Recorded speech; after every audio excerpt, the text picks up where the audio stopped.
Now we go for the next speaker of the evening, Mr. Sathya Kumar. He is generally known as Sathya.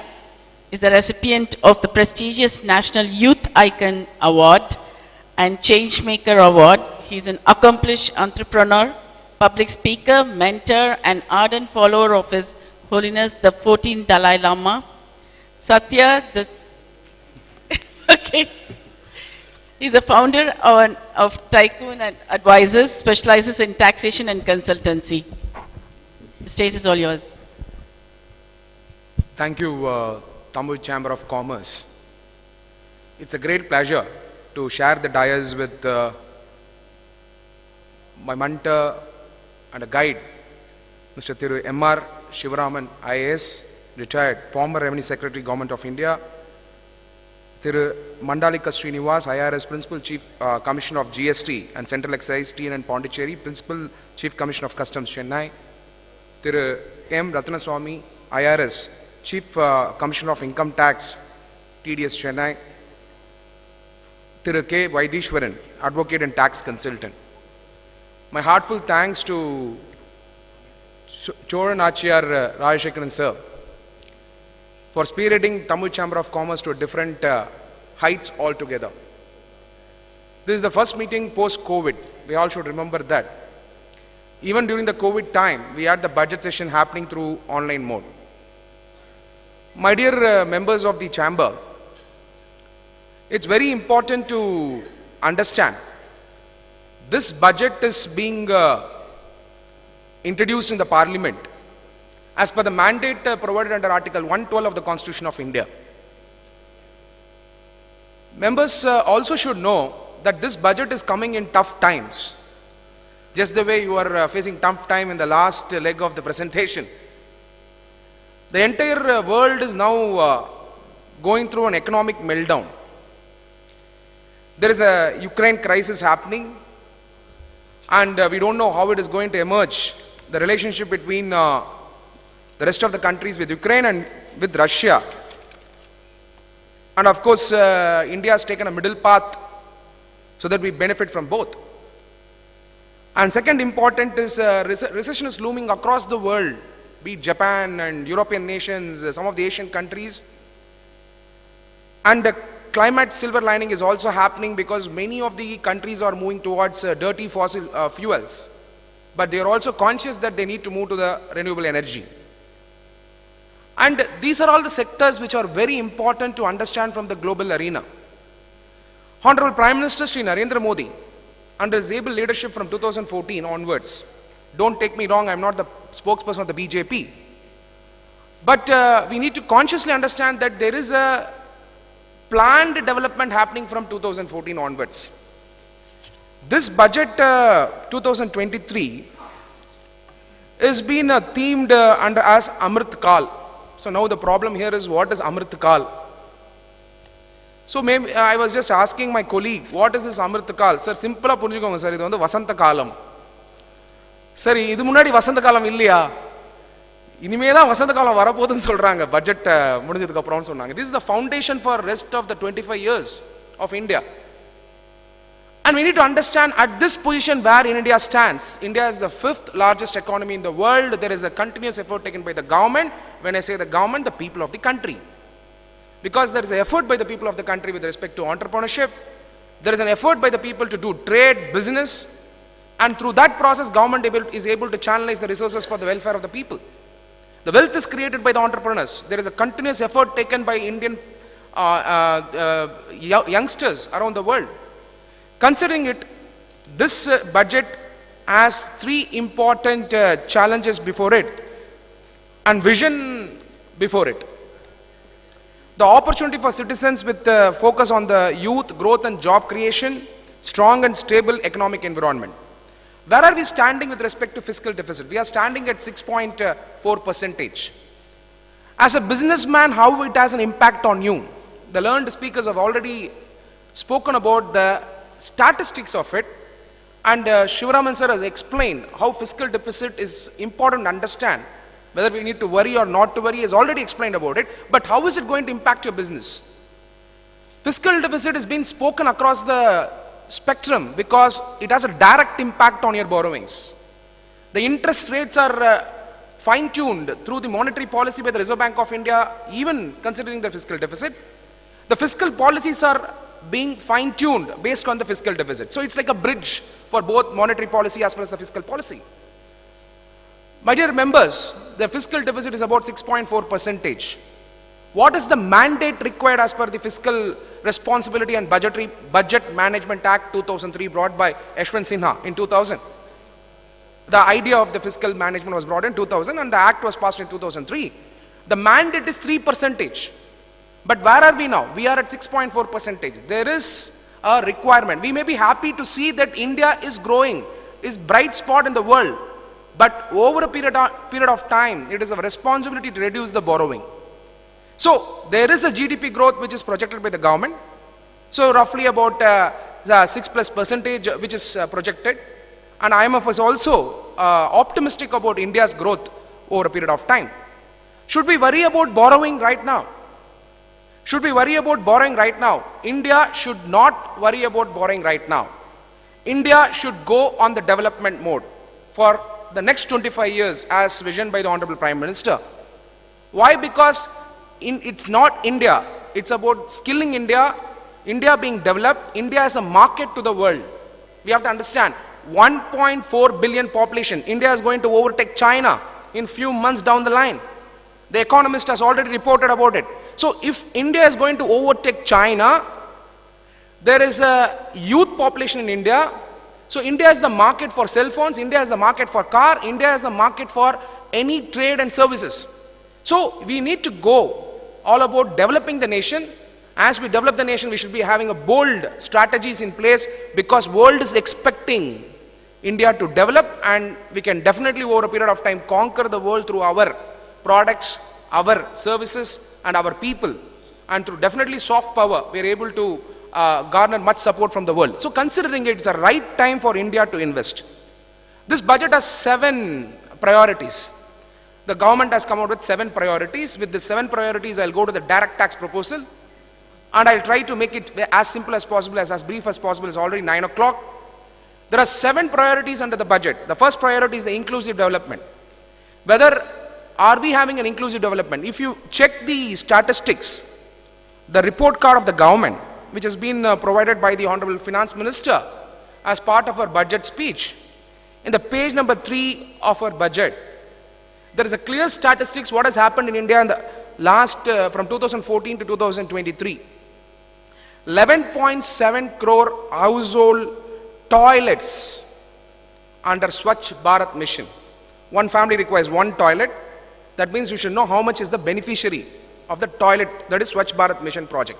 Second, 9.6 crore LPG gas connections are provided under the Ujjwala scheme. Remember those days when 1990s, 2000 and all, we used to get the reference from MLAs and MPs to get the gas connection. Today the gas connection has reached to the families, 9.6 crore families. And then is the COVID vaccination program. About 120 crore population were covered, 102 crore population were covered, and 220 crore COVID vaccination has been provided. Beyond this, one of the great transformation that is happening right now is the Jan Dhan account. What is the count of the Jan Dhan account right now? 47.8 crore PM Jan Dhan accounts are opened in India. The population is about 1.3 billion population we have roughly. How many families constitute India? Roughly about, let's take about 50 crore families are there in India. Today we have about 47.8 crore bank accounts in India. That means every family is coming under the bank account. This is a great transformation, be it a direct tax collection, be it GST collection, be it UPI transaction or credit system that could over a period of time get enlarged in the country. It is the important transformation. That is 47.8 crore Jan Dhan accounts are an important inclusion program brought, that is financial inclusion program brought by the government. Then is the insurance cover, very important. This is a report of the government. 44.6 crore persons under PM Suraksha Bima and PM Jeevan Jyoti Yojana was been covered under the insurance scheme of the government. These are all statistics. If you wish, you should file RTI in a different form.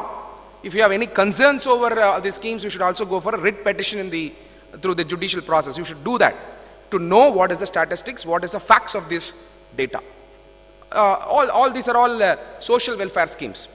What is the present priority of the government? What should be the present priority government? Any government that comes, agriculture should be the priority. Agriculture should be the priority. For that, what is more important in the process of developing agriculture? Any amount of subsidy will not help. Roughly about 1,54,000 crores has been roughly allocated to agriculture alone. And of course, if it is railways also, it will be helping agriculture. We should understand 2,40,000 crore has been allotted for railways, for example. That is, if railways are getting developed, agriculturists will get benefited. It's an integrated development program as such. Considering it, in case of agriculturalists, the most important thing today that is required when technology is evolving is the data. Now, who is this data required? This data is required for the agriculturalist, but those people who are working with the agriculture farmers, maybe the FPOs. For that, the government has brought the under the rural development program, they have brought building digital public infrastructure for agriculture. This is a higher term. Many people said, how will a farmer have access to the public infrastructure, digital infrastructure? It is not the farmer who will have access. You go to the rural parts of Tamil Nadu today, there is a concept called farmer producer organization. What is the role of the farmer producer organization? Coaching the farmers on marketing, coaching the farmers on fertilizer, what fertilizer to be used. Those are the people who are targeted through the digital public infrastructure. So this is a very, very important development. This is not going to happen next year. Don't expect any schemes to benefit next year itself. It is going to have a transformational time, maybe 3 to 4 years down the line. This will have a great transformation, and I'm sure this is a targeted program of the government. And second important thing is the opening up of the nursing colleges. Today, many people, what they require, many villages in India, C.K. Prahalad was talking about, there is an immediate requirement of 500 cities in India. Before even we actually aim for cities and aspire for cities, it is important that medical facilities should reach to the rural area. What kind of medical facilities? Primary healthcare centers. To manage a primary healthcare center, whom we need is doctors and nurses. In the first level, at least we should induct nurses in these primary healthcare centers. So to bring this into the mainstream, the government of India has brought 157 new nursing colleges to be established. This is a very, very important development, because you see many senior citizens today lacking the healthcare facility across the rural India. So we need, this is a necessity for taking care of the senior citizen and also the people of the rural parts. And beyond all these things, what I really got impressed in the budget is appointing about 38,800 teachers for Ekalavya schools. Reaching the last mile citizen is the vision of the government. Today we have I spoke about the healthcare. What we need is the education in the rural parts, especially in the mountain areas where scheduled tribes are located. So to develop them, the government has specifically told in the budget that they are going to appoint 38,800 teachers to coach these scheduled tribes and scheduled caste kids across the country. This is an important development. So agriculture has got a focus now. There is a reaching the last mile citizen by appointing 38,800 teachers for the Ekalavya schools. Beyond all these things, one of the important significant allocation, the total budget of India in this budget, Union Budget 2023, is 45 lakh crores. Take this number inside. I remember the first time when I presented the budget in Tamil Chamber of Commerce, it was roughly about 24 lakh crores. In 2016-15 when Choranachar sir called me. Now we are at 45 lakh crore. Sir, what should be the next year projection? It should roughly reach about 50 lakh crore, 52 lakh crore. In 2025-26, it should reach about almost 59 lakh crore, 60 lakh crore. So we have to understand, every year there is an increase in the budget because the government is confident about tax collection. Because today we have 6 crore people filing tax return. And why is the government providing why the government has increased the basic exemption limit? Because it is confident that taxpayer number will increase. So, because it is all digitally driven. So, my dear members, as I speak about all the social welfare programs, it is my duty to update you about the direct tax proposal, which already the learned speakers have done. But I will do it in a micro level, so that this is the takeaway to many of the people here. Because many of the people are now looking at salaried employees, they may come under the slabs here. Many of your friends will say, you went to the budget session, what did you learn? If you're going to talk about Indian economy, Honorable Prime Minister Narendra Modi, schemes, they're going to say, all this I know. But tell me, my income is so much, what should I do? There should be a takeaway for you. And by the way, somebody asked me yesterday in Republic Television that, sir, this is a budget. What do you think about this budget? Give you a fair opinion. I give a fair opinion. Next year is the election, and the government has already changed the date of budget. When they came to power in 2014, the date of budget got changed, it got advanced by 1 month, that is February 1. And they said, no, this is the last budget before the election, full budget. I said, listen, there is another budget next year in the name of interim budget, full budget will be presented. That will be targeted to the poor and the farmers. Take it from me, next year we are going to do the budget analysis again. Next year we will only be speaking about farmers. And this year budget, when I predicted in the morning, I predicted for the middle class. So after the election, who will be targeted? In 2025, the target will be corporate India. So you have to understand, please understand, there is nothing wrong. Politics cannot be devoid of economics. Economics cannot be devoid of politics. We have 3 elements in the constitution. One is the legislature, executive and judiciary. Only when you get into the legislature, you can bring the budget, the vision he can carry. So considering it, don't feel, this they are targeting. There has to be a distributed allocation. Is it happening? Yes, it is happening. Even if they are going to reduce the corporate tax rate in 2025, after the next election, that means it is benefiting the MSME. Why are we not having that vision? It's in corporate India, MSMEs also operate in corporate model. If they are going to bring a flat rate of tax, even the last mile enterprise in the country will get benefited. So we should have a broad vision to understand the vision of this government. Considering it, this budget being a middle class budget, what they have done is, in 2000, pre-COVID, when we did budget here, at that time I told you, government is more now interested towards spending. That is before COVID. In 2020, this scheme was brought, if I am not wrong. When I explained about this scheme, I told that government is just not interested about you saving. Saving is one aspect. Government is also interested in you spending. What's happening in the old regime? For example, you want to take ATC. Tell me honestly, everybody who is doing tax structuring here, are you really interested in ATC? Because of that you are investing in insurance, you are putting in insurance in FD. It has become a compulsion. Otherwise you have to pay tax. Because of that, money gets locked in the places where you don't intend to lock. Government thinking about it, as there being a recession which is actually coming up, government thought, okay, let us give the independence to the taxpayer, who is an honest taxpayer. We will bring a new tax regime. That tax regime will allow the people to have a disposable income with them after paying tax. There won't be any compulsion with respect to putting in particular deduction, and then availing the deduction, you reduce the tax. So to ensure that this gets beneficial over a period of time, for new tax regime, they have brought the slab rates and also the rebate model.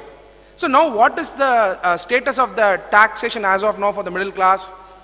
Up to 7 lakhs, you should know through a rebate model, as per section 87A, through a rebate model, you are literally not paying any tax up to 7 lakhs.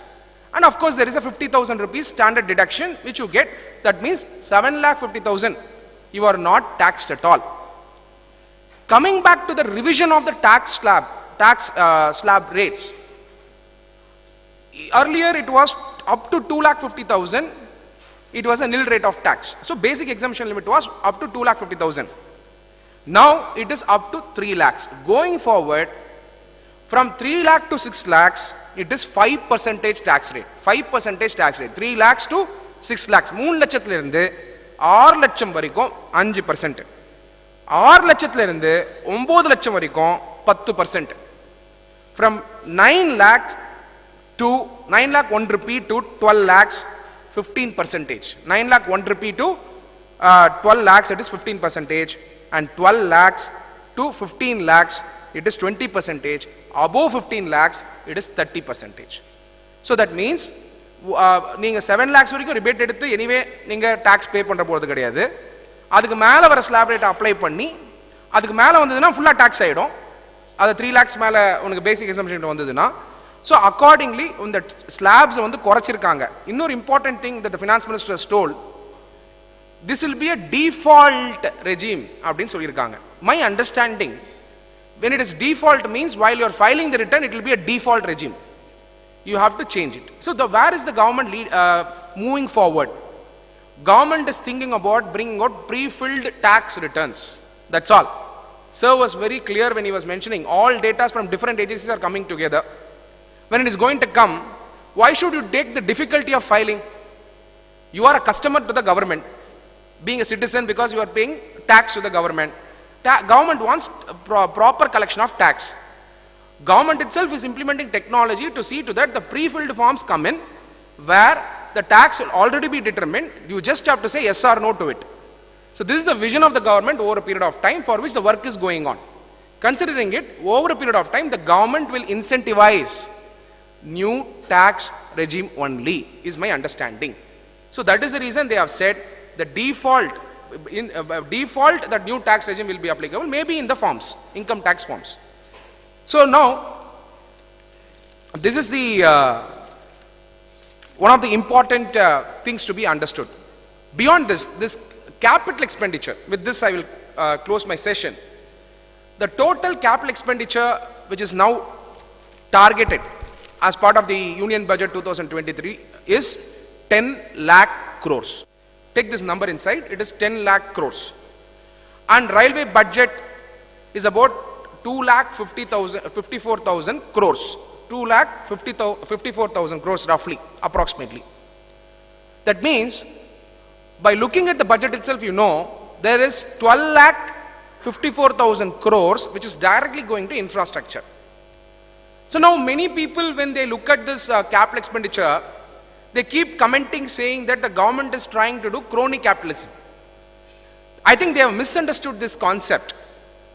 When the government is going to spend on infrastructure, direct employment is going to be created for the laborers.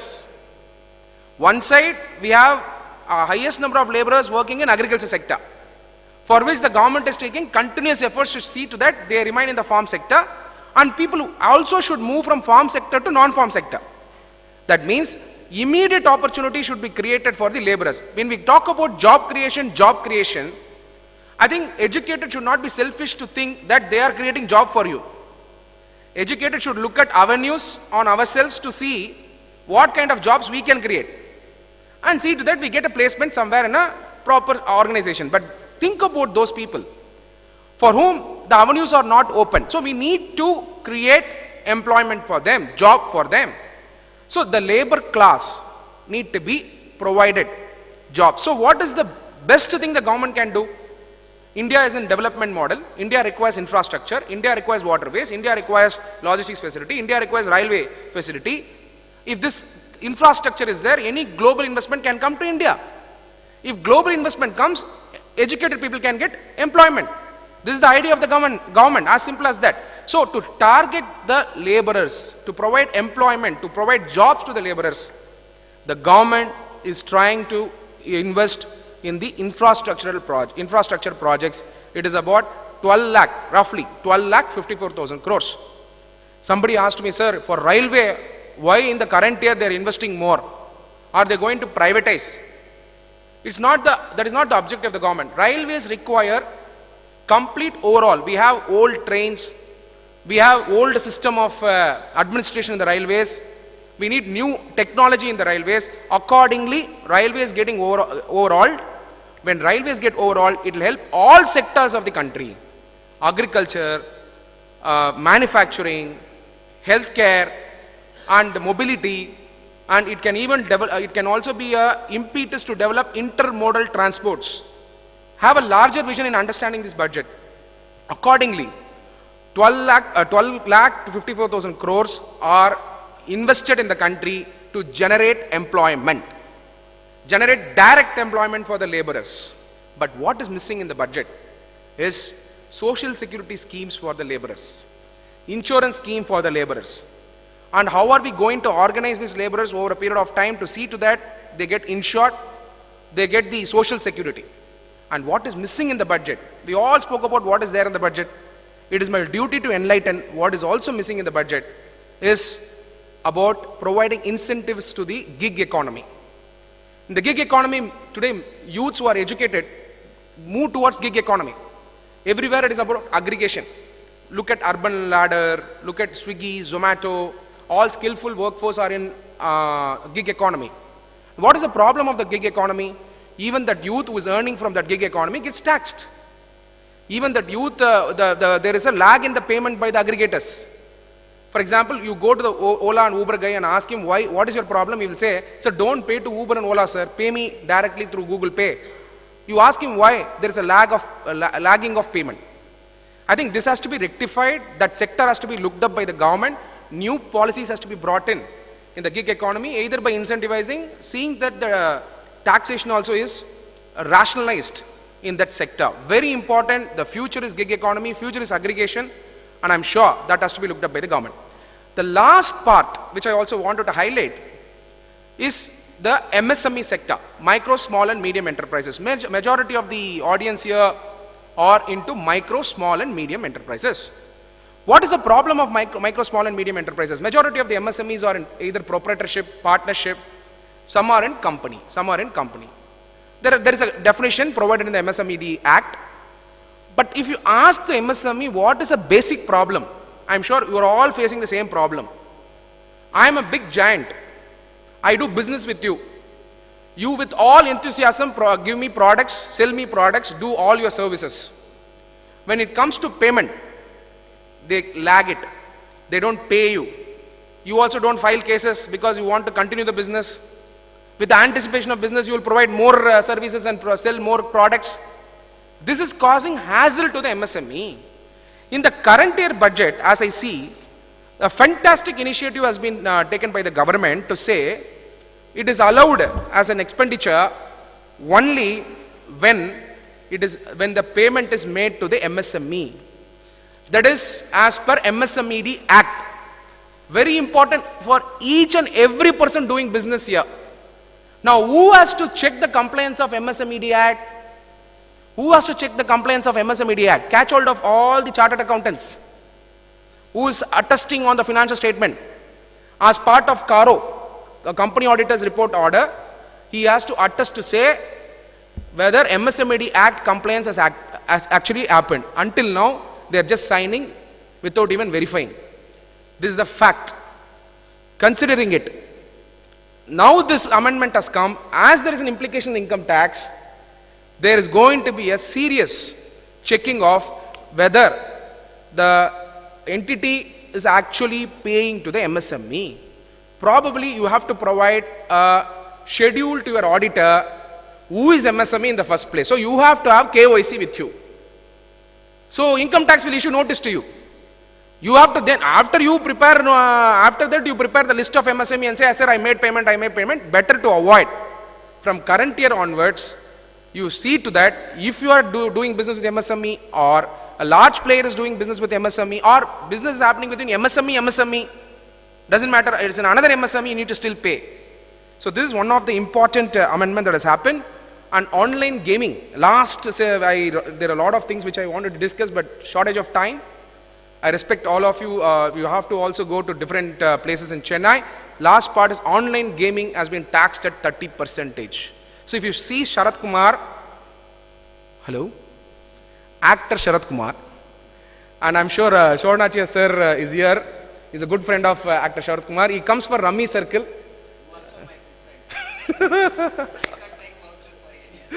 No, I'm just trying to explain. See, he comes for that. Every time you go to YouTube, you see him speaking. Now, these are all online, just to map it, peg it to the idea what the government is trying to do. Online gaming is taxed at 30%. The income is taxed at 30%. So this has been clarified as part of the budget, is my understanding. And there are many more offerings in the budget which impacts you. Because of the paucity of time, I try to conclude this session. Thank you so much for this wonderful opportunity. Thanks to Choranachir Rajashekaran sir for this wonderful platform.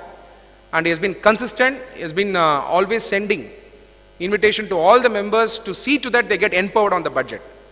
And this is what is the offering of the budget. Thank you so much for this wonderful opportunity. Thank you. Thank you, Sathya. Thank you for sharing your unique youthful perspective and summarizing and further detailing the budget proposals. Thank you so much.